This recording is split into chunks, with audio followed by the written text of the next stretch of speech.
하나님의 표적 예수 그리스도. 이 표적이란 말은 쉽게 말하면 증거 이런 뜻입니다. 사인, 신호, 증거. 하나님의 증거가 예수 그리스도다. 하나님의 신호가 바로 예수 그리스도다. 하나님의 사인이 예수 그리스도다. 이번 한 주 동안 여러분 하나님의 증거 예수 그리스도 꼭 믿는 은혜 축복이 있으시길 바랍니다.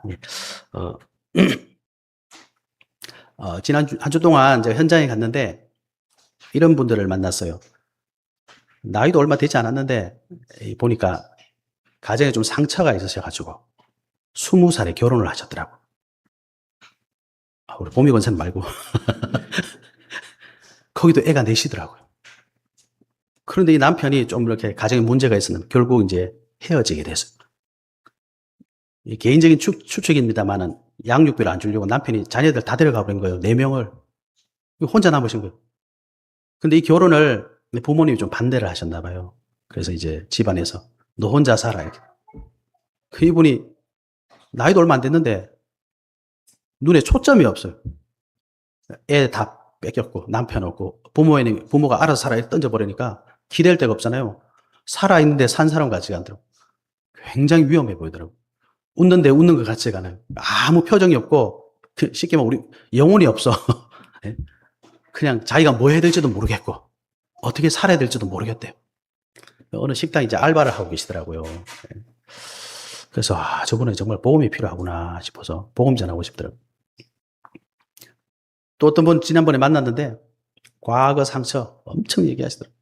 하필 왜 또 교회에 그 상처를 또 받으셔가지고 자기가 15년 전에 뭐 어차피 모르니까 교회 목사님의 누나한테 사기를 당했대. 복음을 전하니까 뭐라냐. 내가 지금 15년째 잘 견디고 있다. 잘 하고 있는데 건드리지 마라. 내가 지금 잘하고 있다. 본인은 맞다고 생각하겠죠. 제가 봤을 때는 굉장히 위험하더라고요. 만약에 그분이 자기가 참고 자기가 딱 조용하게 이렇게 해가지고 자기 마음을 딱 비우고 그러면 될 것 같잖아요. 그래서 마태복음 12장 43절에 보면 사람이 마음을 비우고 청소했어요. 그런데 아무것도 없이 비워놓으니까 무슨 일이 일어났습니까? 마음속에 있던 귀신이 다시 돌아왔어요. 마음이 비어있구나. 저보다 악한 귀신 7 데리고 왔어요.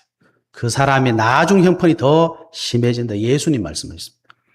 여러분 내가 하는 방법대로 하면 될 것 같잖아요. 그렇게 돼서 성공하잖아요. 내가 하는 대로 됐잖아요. 그러면 뭐가 문제냐? 하나님 영광을 못 받으세요. 내가 절대 불가능인데 하나님 말씀 따라갔더니 하나님 나를 고쳐주시고 하나님 치유해주시고 회복시켜주시면 여러분 어떡합니까? 하나님께 영광 돌리게 돼 있거든요. 근데 내가 막 반복해가지고 내가 하는 대로 됐잖아요. 그래서 다 교만하는 겁니다. 하나님 그거 원하시지 않으세요? 하나님은 하나님 믿기를 원하십니다. 예수님은 예수님을 그리스도로 믿기를 원하고 계시거든요. 근데 의외로 많은 성도님들이 내가 할 수 있다고 생각하다. 그래서 겉으로 표도 안 내고 혼자 막 끙끙 앓고 지나가면 되겠지. 지나가면 되겠지. 그렇지 않습니다. 사단은 여전히 저와 여러분을 쳐다보고 있고요. 저와 여러분이 없애지 않는 그 과거 상처는요. 미안하지만 계속 남아있어요. 그래서 하나님께서 예수 그리스도를 저와 여러분에 보내주신 겁니다. 그죠? 만약 우리가 참고 내가 머리 짜서 할 것 같으면 하나님이 예수 그리스도를 왜 보내겠습니까? 보내가지고 왜 십자가에서 죽고 부활하고 그런 걸 왜 하겠습니까? 저와 여러분 절대 불가능합니다. 그래서 예수 그리스도만 절대 가능한 사실을 꼭 확인하시고 예수 그리스도의 축복을 누리신 한 주간 되시길 바랍니다. 오늘 본문 보니까요. 뭐라고 되어 있냐니까 바리새인들이 예수를 힐난하며 그를 시험하여 하늘로부터 오는 표적을 구하거늘 이렇게 되어 있습니다. 아주 하나님을 힐난했다 이 말은 비난하는 거잖아요. 아주 의도를 가지고 시험했대. 그래 시험한다는 게 무슨 말이겠습니까? 어떻게 하면 요거 하나 트집 잡아가지고 어떻게 무너뜨려볼까 이런 중심을 가지고 뭐라고 하냐 하늘로부터 오는 표적을 구했다. 하늘로부터 온 표적. 이 말은 하나님이 주신 증거 좀 보여달라. 네가 맨날 다니면서 그리스도라면서 그리스도나 증거 좀 보여줘봐라. 만약에 안 보여주면 이러고 있는 거예요. 근데 오늘 예수님 뭐라고 하셨냐. 마음속으로 깊이 탄식하셨대. 그리고 이 세대가 표적을 구하느냐. 이 세대 표적을 주지 아니하리라 이렇게 말씀하셨습니다. 똑같은 병행 구절인데 마태복음 16장 4절에 보면 뭐라고 표현하시냐. 요나의 표적밖에는 보여줄 표적이 없다 이렇게 말씀하셨거든요. 예수님께서 이 시대에 이 세대들에게 표적을 보여줄 게 없다. 난 표적 안 보여주겠다. 요나의 표적밖에 보여줄 게 없다. 이렇게 말씀하신 이유가 뭐겠습니까? 예수님은 자신이 바로 증거라는 겁니다. 내가 예수 그리스도 맞다. 내가 그리스도 맞다. 이 증거, 자기 자신이 증거라는 거예요. 그리고 여러분 성경을 보시면 아시겠지만 이미 치유하시고 귀신 쫓아내시고 마가복음 앞에 보니까 회당장 야이로의 딸도 죽었다가 살리시고 오병이어 바다 위도 걸어가시고 지난주 봤던 칠병이어 이런 기적들을 통해서 예수님이 그리스도인 증거를 보여주셨어요. 그런데 이런 증거들을 보면서도 예수님을 그리스도로 믿지 않으니 예수님 마음속으로 깊이 탄식하셨다고 본문 말씀하고 있습니다. 그러면서 내가 요나의 표적, 이 표적밖에 보여줄 게 없다. 요나가 누굽니까? 요나서, 성경에 요나서 있잖아요. 구약 성경에. 요나가 선지자입니다. 하나님 말씀을 순종하지 않고 도망가다가 배 타고 도망가다가 물에 빠져갖고 물고기 뱃속에 3일 있었잖아요. 3일 있다가 물속에 뱃속에서 나옵니다. 그게 무슨 말이냐? 예수 그리스도께서 앞으로 십자가에서 죽으시고 사흘 있다가 다시 살아날 거다. 이 표적을 내가 보여주겠다. 그래서 고린도전서 15장 3절 4절에 보면 성경대로 그리스도께서 우리 죄를 위하여 죽으시고 장사 지낸 바 되셨다가 성경대로 사흘 만에 다시 살아나사. 예수님께서 그리스도라는 증거입니다. 여기 보면 장사 지낸 바 되셨다가 장사 지냈다는 뭡니까? 완전히 죽었다. 무덤에 완전 넣었다 이 말이에요. 그리고 다시 부활하셨다. 이게 예수님께서 이 시대를 향한 증거입니다. 그리스도라는 증거입니다. 그래서 십자가의 죽음과 부활이 예수님이 그리스도를 맞다는 확실한 증거다. 그래서 저와 여러분이 예수님께서 이 증거를 보여주셨으니까 우리가 예수님을 그리스도로 믿는 거 아닙니까? 그죠? 그래서 예수님을 하나님이 보내주신 구원자라는 증거 가진 그리스도 꼭 믿으신 은혜 있으실 바랍니다. 그래서 저와 여러분 서론에 보시면 뭐라고 되어 있습니까? 예수는 그리스도. 이게 저와 여러분의 정말 믿음의 고백이 되어야 됩니다. 마태복음 16장 16절 뭡니까? 베드로가 고백했잖아요. 주는 그리스도시요 살아계신 하나님의 아들이시니다. 저와 여러분의 고백은 뭐가 되어야 되냐? 예수님을 그리스도로 믿어야 됩니다. 예수님은 살아계신 하나님의 아들이십니다. 이 말은 뭡니까? 예수님은 하나님이십니다. 예수님은 그리스도시고 예수님이 하나님이십니다. 이게 저와 여러분의 믿음의 고백이 되어야 돼요. 사도행전 4장 12절에 다른 이로서는 구원을 받을 수 없나니 천하 사람 중에 구원을 받을 만한 다른 이름을 우리에게 주신 일이 없음이라 하였더라. 하나님께서 저와 여러분을 구원하게 하시는 방법은 오직 예수 그리스도밖에 없습니다. 이걸 우리 꼭 믿음의 고백하셔야 됩니다. 왜 그러냐? 요한복음 19장 30절 예수님께서 십자가에서 마지막으로 숨지기 전에 하신 말씀 다 이루었다. 저와 여러분의 인생의 모든 문제를 십자가에서 다 해결했다. 이게 예수님의 선포입니다. 이 증거를 우리가 꼭 잡고 이 믿음의 고백하는 한 주간 되시기 바랍니다. 그럼 여러분 왜 이런 고백이 우리에게 필요합니까? 우리가 언약을 꼭 확인해야 되겠습니다. 첫 번째는요. 예수님이 왜 하나님 보내신 증거냐? 우리 인간의 근본적인 문제를 해결하신 분이기 때문입니다. 근본적인 문제를 해결했다. 이게 무슨 말이겠습니까? 창세기 3장에 보면요. 사단이 우리 인간을 속이는 장면이 나오거든요.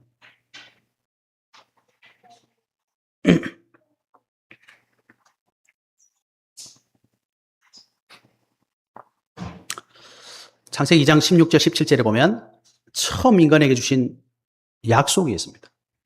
여호와 하나님이 그 사람에게 명하여 이르시되 동산 각종 나무의 열매는 네가 임의로 먹되 선악을 알게 하는 나무의 열매는 먹지 말라. 내가 먹는 날에는 반드시 죽으리라 하시니라. 이게 하나님께서 처음 사람에게 주신 언약입니다. 모든 사람은 하나님의 언약 안에 있어야 되거든요. 잘 아시는 것처럼 창세기 3장 4절에 보니까 1절부터 6절을 쭉 읽어보면 나옵니다. 뱀이 여자에게 이르되, 뱀이 누굽니까? 뱀, 마귀라고도 하고 사탄이라고도 하고, 그죠? 온 천하를 꿰는 자, 사람 마귀를 말하는 겁니다. 뱀이 뭐라고 합니까? 너희가 결코 죽지 아니하리라. 이렇게 뱀이 사람을 유혹하는 겁니다. 너희가 그것을 먹는 날에는 너희 눈이 밝아서 하나님과 같이 되어 선악을 알 줄 하나님이 아심이니라. 사단이 인간에게 가장 먼저 속인 방법이 뭐냐? 네가 하나님이다. 아니 내가 하나님 되면 안 됩니까? 예, 하나님 되면 되죠. 좋죠. 그런데 사탄에게 속았단 말이에요. 하나님 이미 아담 하와가 하나님이 가지고 모든 능력, 축복 누리도록 만들어 놓으셨거든요. 그 방법이 뭡니까? 하나님 주신 언약 안에. 그런데 사단은 이 언약을 깨트리고 범죄하고 네가 하나님 되라 이겁니다. 그래서 지금 많은 사람들이 하나님 모르고 내가 원한 대로 내 인생 내가 살잖아요. 그죠? 다들 내가 원하는 대로 살잖아요. 그게 왜 잘못됐다고 하느냐? 원래 하나님 주신 인간의 모습이 아니기 때문입니다. 원래 올바른 인간의 길이 아니기 때문입니다. 모든 사람은 하나님의 언약 속에 있어야 돼요. 근데 사단이 그 언약을 깨뜨렸거든요. 그래서 속고 있는 겁니다. 내가 원하는 대로 살면 돼. 죄송하지만 틀렸어요. 사단이 주는 거짓말입니다. 그래서 그 결과 어떻게 됐습니까? 창세기 3장 19절에 보면요.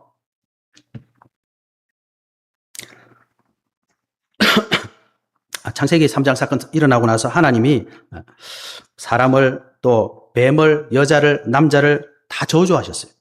그리고 땅도 저주받았다고 되어 있습니다. 그리고 창세기 3장 19절에 보니까 너는 흙에서 왔으니 흙으로 가라. 사람이 그때부터 죽게 되었습니다. 저와 여러분에게 인생에 언제부터 사망이 들어왔느냐? 이 죄로부터 들어온 겁니다. 그래서 결국 하나님께로부터 쫓겨났어요. 이때 하나님께서 인간을 구원하실 언약을 주셨어요. 그게 바로 어디입니까? 창세기 3장 15절입니다. 내가 너로 여자 원수가 되게 하고 너는 누구냐? 뱀을 말하는 겁니다. 네 후손도 뱀의 후손 말입니다. 여자의 후손과 원수가 되게 하리니 여자의 후손은 내 머리를 상하게 할 것이요 너는 그의 발꿈치를 상하게 할 것이니라. 우리 인간을 완전히 무너뜨린 이 사단, 이 뱀으로 찾아왔죠. 이 뱀의 머리를 상하게 하신다, 박살내신다면 누가 여자의 후손으로 오실 그리스도. 이게 하나님께서 이 시대를 살릴 언약으로 주신 말씀입니다. 그래서 가다리아 4장 4절을 보니까 때가 참에 하나님이 그 아들을 보내사 여자에게서 나게 하시고 일부러 여자라는 표현을 써요. 왜 그렇습니까? 여자의 후손으로 오셔야 죄가 없기 때문입니다. 그죠? 죄 없는 그리스도가 와서 죄 있는 죄인들을 살려내겠다, 구원하시겠다 이 말씀. 그래서 이 근본적인 사단에게 속은 나 중심의 이 문제, 우리 인간은 절대로 해결할 수 없기 때문에 하나님께서 하늘로부터 증거를 주셔서 예수 그리스도. 그래서 예수 그리스도는 여자의 후손으로 오신 분입니다. 그죠? 그래서 저와 여러분이 꼭 믿으신 은혜 있으시길 바랍니다. 사단이요, 창세기 6장에 보니까요, 창세기 6장에 뭐라고 나옵니까? 사람들이 육신이 됐다 이렇게 표현하거든요. 사단이 우리가 영적인 존재 아닙니까? 이 영적인 존재인 인간을 육신으로 만들어버렸어요. 창세기 1장 27절에 보면 하나님이 자기 형상, 곧 하나님의 형상대로 사람을 창조하셨대요. 그래서 모든 사람은 하나님의 형상을 닮은 영적인 존재입니다. 이 영적인 사실 놓치면 육신적으로 살아있지만 영적으로는 죽은 사람이 되는 거예요. 그래서 인간은 하나님과 함께할 때 가장 행복한 존재로 하나님이 창조하셨어요. 그런데 창세기 6장 2절에 보니까 하나님의 아들들이 사람의 딸들의 아름다움을 보고 자기들이 좋아하는 모든 여자를 아내로 삼는지라. 여기 중요한 단어가 뭐냐? 보고. 눈에 보이는 거 자꾸 따라가게 만들어요. 누가요? 사단이. 여호와께서 이르시되 나의 영이 영원히 사람과 함께하지 아니하리니 이는 그들이 육신이 됨이라. 영적인 존재인 저와 여러분이, 인간이 눈에 보이는 거 자꾸 따라가게 되니까 그걸 보고 성경은 육신이 되었다. 4절에 보니까요, 당시에 땅에는 네피림이 있었고 그 후에도 하나님의 아들들이 사람의 딸들에게로 들어와 자식을 낳았으니 그들은 용사라 고대 명성 있는 사람들이었더라. 이거 무슨 말이냐? 육신적으로 굉장한 사람들이, 후손들이 태어났다. 영적 사실은 다 놓쳐버리고 육신이 되어버렸어. 이게 사단이 모든 인간에게 심어놓은 근본 문제입니다. 사람들이 영적인 사실을 전혀 모르고 물질 중심, 눈에 보이는 중심, 이게 우리 인생의 삶의 중심이 딱 되게 만들었어요. 이 문제를 해결하실 분이 예수 그리스도입니다. 네피림. 당시에 굉장한 사람들입니다. 자료를 찾아보면 네피림 결국은 귀신 들린 사람들을 말하는 거예요. 그래서 이들이 굉장한 능력을 가지고 그들 보고 용사라, 명성 있는 사람이라, 일반인보다 뛰어난 사람들입니다. 그래서 결과가 어떻게 됐습니까? 6장 5절에 보니까 사람의 죄악이 세상에 가득함과 그의 마음으로 생각하는 모든 계획이 항상 악할 뿐임을 보시고, 그때부터 사람들의 마음속에는 죄악이 가득 차서 항상 악할 뿐이에요. 그래서 창세기 6장 17절에 보면 내가 홍수를 땅에 일으켜 무릇 생명의 기운이 있는 모든 육체를 천하에서 멸절하리니 땅에 있는 것들이 다 죽으리라. 그래서 홍수 심판이 이 땅에 임하게 됩니다. 그때 하나님께서 살 수 있는 방법을 주셨잖아요. 너는 고페로 나무로 너를 위하여 방주를 만들되, 방주를 만들어서 살아라, 생명을 얻어라. 이 방주로 오신 분이 누구예요? 예수 그리스도입니다. 그래서 베드로서 2장 5절에 이렇게 됐어요. 옛 세상을 용서하지 아니하시고 오직 의를 전파하는 노아와 그 7 식구를 보존하시고 경건하지 아니한 자들의 세상에 홍수를 내리셨으며 이렇게 돼 있어요. 노아 8 식구 말고는 다 물에 떠내려가 죽었습니다. 홍수 때는 어떻게 해야 됩니까? 방주에 들어가야 돼요. 그래서 저와 여러분이 믿는 예수 그리스도는 이 흑암의 시대에, 죄악의 시대에 살 수 있는 방주 되신 분입니다. 그래서 노아가 방주를 120년 동안 만들었어요. 홍수가 오면 사람이 해결할 수 없거든요. 그래서 하나님 주신 증거가 뭐냐? 방주 대신 예수 그리스도. 저와 여러분이 예수 그리스도 믿지 않으면 홍수에 다 쓸려갑니다. 창세기 11장에 가면요. 바벨탑 사건이 일어납니다. 창세기 1장 28절에 보면 하나님이 뭐라고 하셨냐? 생육하고 번성하여 땅에 충만하라. 땅을 정복하라 이렇게 되어 있습니다. 바다의 물고기, 하늘의 새와 땅에 움직이는 모든 생물을 다스리라 하시니라. 이게 원래 인간에게 주신 축복이에요. 그래서 모든 사람은 땅을 정복하게 되어 있습니다. 충만하게 되어 있습니다. 그죠? 그런데 창세기 11장 3절 4절에 보면 홍수 심판 후에 사람들이 이렇게 말합니다. 자, 벽돌을 만들어 견고히 굽자 하고 이에 벽돌로 돌을 대신하며 역청으로 진흙을 대신하고 말하되 자 성읍과 탑을 건설하여 그 탑 꼭대기를 하늘에 닿게 하여 우리 이름을 내고 온 지면에 흩어짐을 면하자 하였더니 하나님께서 분명히 땅에 충만하고 땅을 정복해라. 홍수 후에 모두 땅이 흩어지기를 명령하셨는데 사람들은 우리는 흩어지지 말자. 또 죽으면 안 되니까 성읍과 탑을 만들어가지고 흩어짐을 면하자. 이렇게 되면 하나님 말씀과 반대로 가는 이게 사단의 속삭임입니다. 그래서 어떻게 됐습니까? 창세기 11장 9절입니다. 그러므로 그 이름을 바벨이라 하니 이는 여호와께서 거기에서 온 땅의 언어를 혼잡하게 하셨음이니라. 여호와께서 거기서 그들을 온 지면에 흩으셨더라. 바벨탑 쌓고 있는 사람들이 오셔가지고 언어를 혼잡하게 하셔서 하나님이 원하시는 대로 온 지면에 흩어졌다. 그래서 지금 전 지구에 다양한 언어들이 있고 전 지구에 많은 사람들이 흩어져 사는 겁니다. 이게 하나님 원하시는 겁니다. 사단은 바벨탑 딱 지어서 하나님 뜻을 대적하고 자기들 이름 내도록 이렇게 우리를 방해하고 있습니다. 지금도 그렇게 하고 있습니다. 심지어 예수 믿는 사람들도 예수님 주신 사명을 까맣게 잊고 살고 있어요. 다 뭐 하느냐? 다 뭐 하는지 한번 보세요. 다 자기들이 원하는 삶 살고 있어요. 불신자처럼 살고 있다니까. 누가 예수 믿는 사람들이에요. 하나님이 아무리 말씀하셔도 내가 원하는 대로 할게요. 그냥 좀 가만히 계세요. 누가 뭐라 그래도 돈 있어야 됩니다. 돈. 누가 뭐라 그래도 내가 원하는데 내가 하고 싶은 대로 할게요. 좀 놔두세요. 하나님의 말씀이 안 들려요. 여러분, 이거 이길 수 있는 방법은요. 예수 그리스도 믿는 겁니다. 그죠? 그래서 하나님께서 아브라함을 부르셔서 뭐라고 하셨습니까? 너의 고향과 친척과 아버지 집을 떠나 내가 너에게 보여줄 땅으로 가라. 어디입니까? 그리스도가 오실 가나안 땅이에요. 사람들이 거기를 안 갈라 그래요. 왜? 고향, 친척, 아버지 집에 있으니까. 너를 축복하는 자에게는 내가 복을 내리고 너를 저주하는 자에게는 내가 저주하리니 땅의 모든 족속이 너로 말미암아 복을 얻을 것이라 하신지라. 저와 여러분 하나님이 원하시는 언약 안에 딱 있으면요. 모든 사람이 복받게 되어 있습니다. 그런데 안 가요. 말씀 순종 안 해요. 그래서 아브라함이 어떻게 됐죠? 따라가는 척 하다가 다 망했습니다. 여러분 하나님 언약 안에 있으시면 됩니다. 그죠? 그래서 미가서 5장 2절 보니까 베들레헴 에브라다야 너는 유다 족속 중에 작을지라도 이스라엘을 다스릴 자가 네게서 내게로 나올 것이라. 그의 근본은 상고의 영혼에 있느니라. 이게 무슨 말이냐? 아브라함이 그렇게 갔던 그 땅 가나안 땅에서 이스라엘을 다스릴 자 그리스도가 오실 거다. 아브라함이 안 갔으면 어떻게 될 뻔했습니까?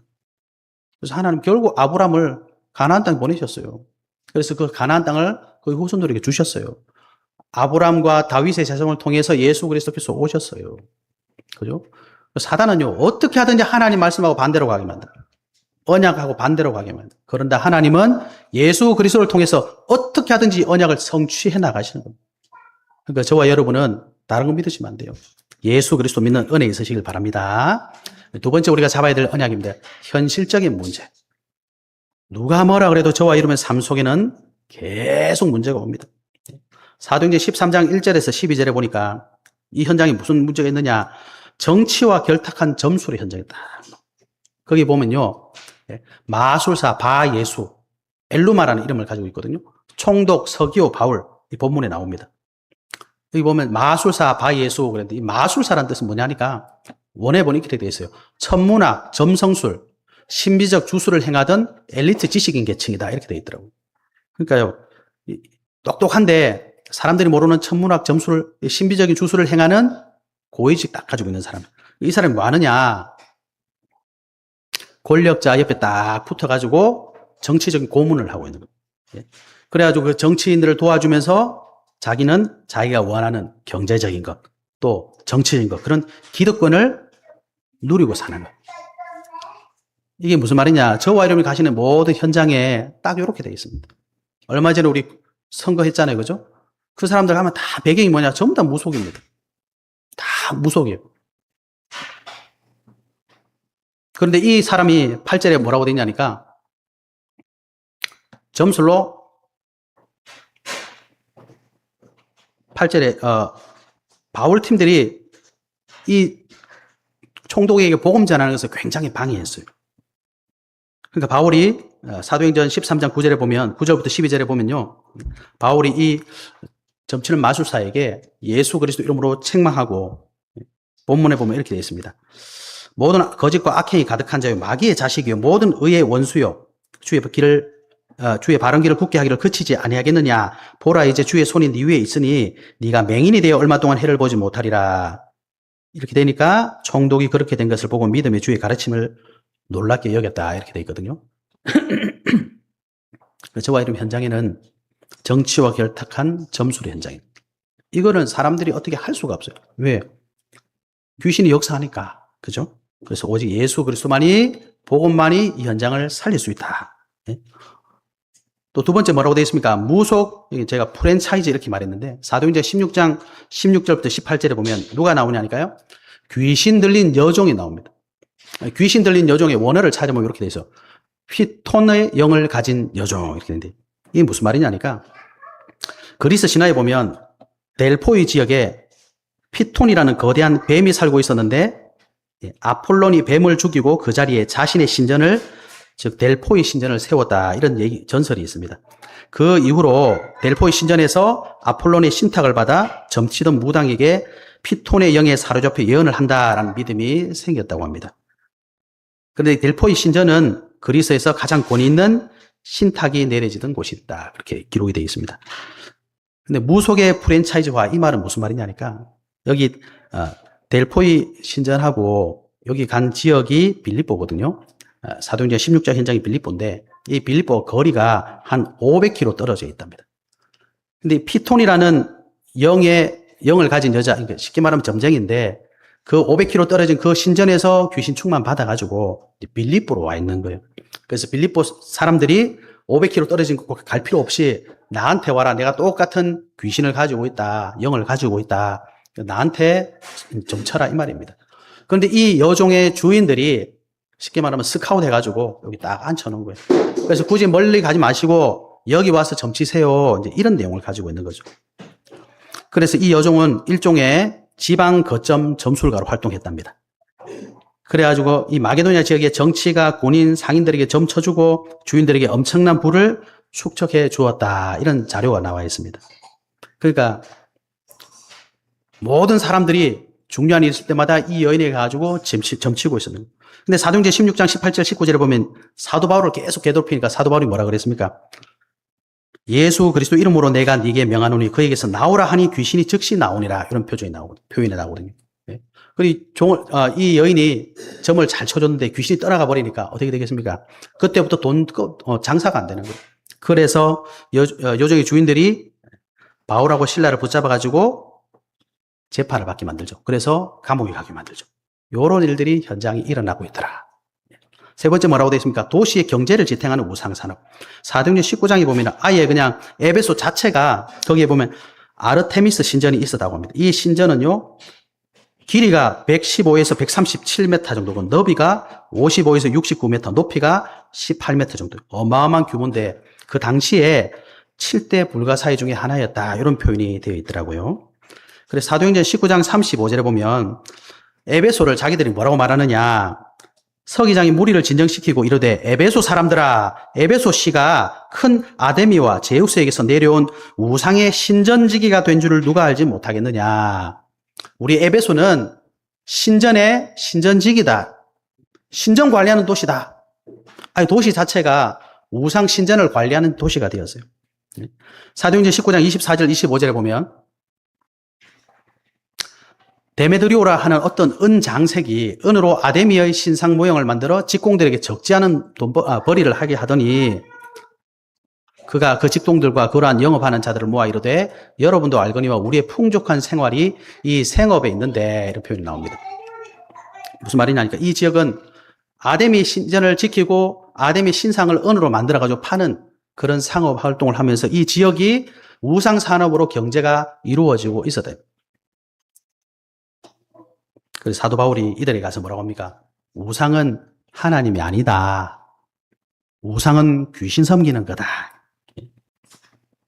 그래서 고린도전서 10장 19절에 우상의 제물은 무엇이며 우상은 무엇이냐? 무릇 이방인이 제사하는 것은 귀신에게 하는 것이요 하나님께 제사하는 것이 아니니 나는 너희가 귀신과 교제하는 자가 되기를 원하지 아니하노라. 사도 바울이 이렇게 말했습니다. 그래서 여러분, 예수 믿는 사람은 절대로 제사 지내시면 안 됩니다. 왜 안 됩니까? 귀신 섬기는 겁니다, 여러분. 무당한 두드리면서 귀신 부르는 거하고 똑같아요. 귀신 오면 어떻게 됩니까? 반드시 멸망합니다. 반드시 저주받고 재앙받습니다. 성경에 나와 있습니다. 귀신 섬기시면 안 됩니다. 참 신이신 예수 그리스도 믿고 하나님 섬기셔야 돼요. 이수영 성도님 아시겠죠? 절대로 제사 지내면 안 됩니다. 그거는 귀신 섬기는 거예요. 귀신은 우리 인생 완전히 무너뜨리는 우리 원수입니다. 원수. 좀 알고 하셔야 됩니다, 여러분. 그래서 우상 섬기지 말라 그랬더니 에베소 난리 났어요. 왜? 그 지역 자체가 우상 만들고 돈 벌어먹고 사는데 그거 사지 마, 그 우상이야. 매출이 뚝 끊길 거 아닙니까? 난리가 났어요. 여러분, 이게 우리 현장의 모습입니다. 그래서 출애굽기 20장 4절 5절에 보면 너를 위하여 새긴 우상을 만들지 말고 또 위로 하늘에 있는 것이나 아래로 땅에 있는 것이나 땅 아래 물속에 있는 어떤 것의 형상도 만들지 말며 그것들에 절하지 말며 그것들을 섬기지 말라. 나 내 하나님 여호와는 질투하는 하나님인즉 나를 미워하는 자의 죄를 갚되 아버지로부터 아들에게로 3, 4대까지 이르게 하거니와 나를 사랑하고 내 계명을 지킨 자에게는 1000대까지 은혜를 베푸느니라. 여러분, 기독교는 이상해가지고 다른 거 섬기지 못하게 하는 그런 종교라서 하지 말라는 게 아닙니다. 하나님은 살아계세요. 여러분, 하나님 살아계시기 때문입니다. 저희 집에 저희 부인이 있는데 멀쩡히 눈 뜨고 있는데 다른 여자 만나면 저희 집사람 가만히 놔두겠습니까? 저 죽이려고 안 하겠습니까? 여러분, 남편이 있는데 다른 남자 만나보세요. 남편이 가만히 있겠습니까? 칼 두고 옵니다, 여러분. 당연한 거 아니겠습니까? 하나님 살아계십니다. 예수 믿는 사람 중에 제사 지는 사람 많아요. 왜 그런지 아세요? 하나님 안 믿기 때문입니다. 그게 얼마나 어리석은 짓인지 몰라요. 예수님 모르면 괜찮아. 하나님 안 믿었으면 괜찮아. 예수 그리스도 믿고 교회 다니고 제사 지는 점치러 다니고 많습니다. 여러분, 절대 그런 짓 하지 마십시오. 하나님 모욕하는 겁니다, 그거는. 절대로 속으시면 안 됩니다. 사단이 원하는, 귀신이 원하는 거예요. 그런데 이게 우리 현장의 모습이에요. 저 예전에 운동하러 갔더니 교회 장로님, 안수 집사님, 고사 지내더라니까요. 1월달 됐다고. 교회 다니는 것들이 고사 지내더라니까. 돼지머리 올려놓고. 그래서 제가 그때부터 안 갔잖아요. 골치 아프구나, 이게. 3대째 교회 다니고 있대. 예수 안 믿는다니까. 그리고 귀신 막 섬겨요. 오늘 뭐라고 하셨습니까? 아버지로부터 아들에게로 3, 4대까지 이런대요. 여러분, 이럽니다. 약속되어 있어요. 그런데 하나님을 정말 사랑하는 자는 어떻게 돼요? 1000대까지 은혜를 베푼다. 예수 그리스도 믿으셔야 됩니다. 이거 우리 이겨낼 수 없어요. 예수 믿는 은혜 있으시길 바랍니다. 세 번째, 왜 하나님이 예수 그리스도를 우리에게 증거로 보내주셨냐? 개인의 운명을 해결하실 방법이기 때문에. 우리 인간의 근본 문제가 뭡니까? 영적으로 사망입니다. 왜요? 하나님 떠났기 때문에. 그래서 마귀 자녀된 겁니다. 그래서 사람들이 우상 섬기는 거예요. 하나님 모르니까 자꾸 귀신 섬기는 겁니다. 그래서 저와 여러분이 이 사실을 아셔야 됩니다. 영적 사실을 아셔야 돼요. 가정 가문 살리려면 빨리 제사 없애야 됩니다. 가정 가문 살리려면 귀신 안 섬겨야 됩니다. 여러분, 하나님 섬겨야 됩니다. 그러니 당연히 영적 문제 오니까 마음, 정신 고통 올 수밖에. 그러니 당신이 당연히 육신적으로 질병의 고통 속에 있을 수밖에. 지옥 같은 삶 살다가 지옥 가는 겁니다, 여러분. 하나님 모르는 사람, 하나님 떠난 사람 다 그렇게 돼 있어요. 더 무서운 건 뭡니까? 영적으로 대물림된다는 사실. 여러분, 이게 사실입니다. 이거는 지어낸 얘기가, 이건 사실입니다, 여러분. 예? 인간의 근본 문제. 하나님 때문에 다 이렇게 돼요. 귀신 생기면 다 이렇게 됩니다, 여러분. 이거 얼마나 무서운지 아십니까? 이거는요, 우리가 어떻게 해결할 수가 없어요. 그래서 예수님이 그리스도로 오셨습니다. 그리스도로 오셨다는 말이 뭡니까? 내 말을 듣고 또 나 보내신 이를 믿는 자는 영생을 얻고 심판이 이르지 아니하나니 사망에서 생명으로 옮겼느니라. 예수 그리스도 믿는 이유를 여러분 아셔야 됩니다. 네? 예수 너무 많이 들었습니까? 여러분이 사망이라는 운명 저주 재앙 속에 들어가 보세요. 이게 얼마나 무서운 일인지. 절대로 해결할 수 없어요. 오직 예수 그리스도 믿어야 사망에서 생명으로 옮깁니다. 그러니 하나님 주신 증거가 확실하지 않습니까? 여러분 믿으셔야 됩니다. 여러분 예수님은 누구십니까? 그리스도예요. 죄를 짓는 자는 마귀에게 속하나니 마귀는 처음부터 범죄함이라 하나님의 아들이 나타나신 것은 왜 오셨죠? 마귀의 일을 멸하려 하심이라. 예수님은 참 왕이십니다. 예수님은 로마서 8장 1절 2절에 보니까 그리스도 예수 안에 있는 자는 결코 정죄함이 없나니 이는 그리스도 예수 안에 있는 생명의 성령의 법이 죄와 사망의 법에서 너를 해방하였습니다. 참 제사장으로 오셨습니다. 예수님은요, 내가 곧 길이요 진리요 생명이니 나로 말미암지 않고는 아버지께로 올 자가 없느니라. 참 선지자십니다. 내가 착하게 살면 하나님 만날 수 있습니까?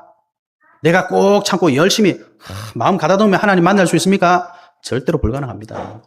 예수 그리스도께서 하나님 만나는 길입니다. 그래서 어떻게 하면 됩니까? 요한복음 1장 12절에 영접하는 자, 곧 그 이름을 믿는 자들에게는 하나님의 자녀가 되는 권세를 주셨으니. 로마서 10장 13절 누구든지 주의 이름을 부르는 자는 구원을 받으리라. 성경이 왜 이렇게 말씀하는지 아시겠죠, 여러분? 누구든지입니다. 어떤 문제, 어떤 배경, 어떤 상처, 어떤 아픔, 어떤 불가능이라도 오면 돼. 예수 그리스도를 부르면 구원 받으리라. 잠언 27장 1절에 너는 내 일을 자랑하지 말라. 하루 동안에 무슨 일이 일어날지 내가 알 수 없음이니라. 지금 믿으시. 어떻게 믿으면 됩니까? 내가 만일 내 입으로 예수를 주로 신하며 하나님께서 그를 죽은 자 가운데 살리신 것을 내 마음에 믿으면 구원을 받으리라. 예수님이 참 왕, 참 제사장, 참 선지자의 것을 믿으면 구원받습니다. 사람이 마음으로 믿어 의에 이르고 입으로 신하여 구원에 이르느니라. 성경이 이렇게 정확하게 말씀해놨습니다. 교회 오는 게 구원받는 거 아닙니다, 여러분. 예? 예수 그리스도 믿어야 구원받습니다. 그래서 고린도서 5장 17절 그리스도 안에 있으면 어떻게 돼요? 새로운 피조물이라. 이전 것이 지나갔대요. 여러분 그리스도 안에 안 있으면 안 지나갑니다. 안 지나가요. 예?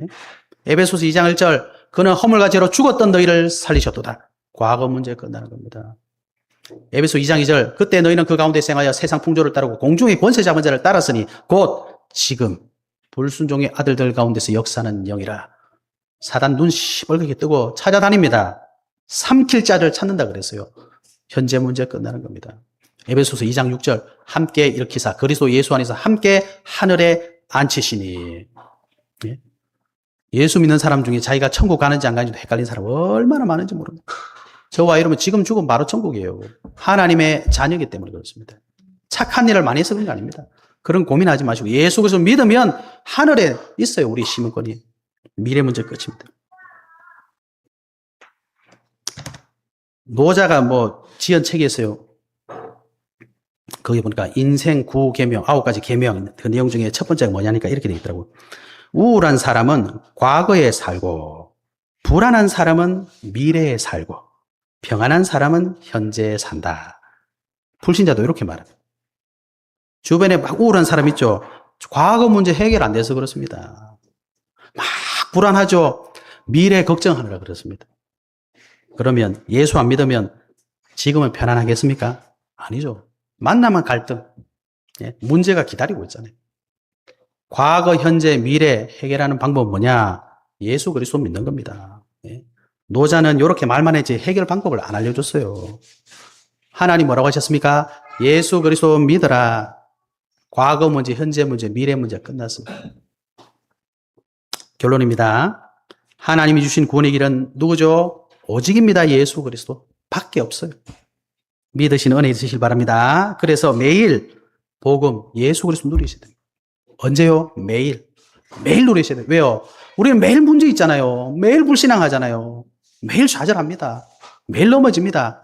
예수 그리스도 아니면 삶에 희망이 없습니다. 그래서 예수 그리스도 매일 누리면서 어떻게 돼요? 매일매일 새로운 인생을 시작하시면 돼요. 예. 왜? 우리는 모든 게 끝났기 때문에 매일 시작하면 돼요. 안 끝난 사람들은 시작해도 불안합니다. 또 넘어질까봐. 그죠? 이번 한 주 동안 하나님이 주신 증거인 예수 그리스도 꼭 믿고 모든 문제 끝내시기 바랍니다. 예. 끝내면 알게 됩니다. 이 축복을 꼭 회복하신 은혜 있으시기를 예수 그리스도로 축복합니다. 하나님 감사합니다. 주신 말씀이 우리 성도님들에게 완전한 해답이 되게 하시고 증인되게 하여 주옵소서. 살아계신 우리 주 예수 그리스도 이름으로 기도하옵나이다. 아멘.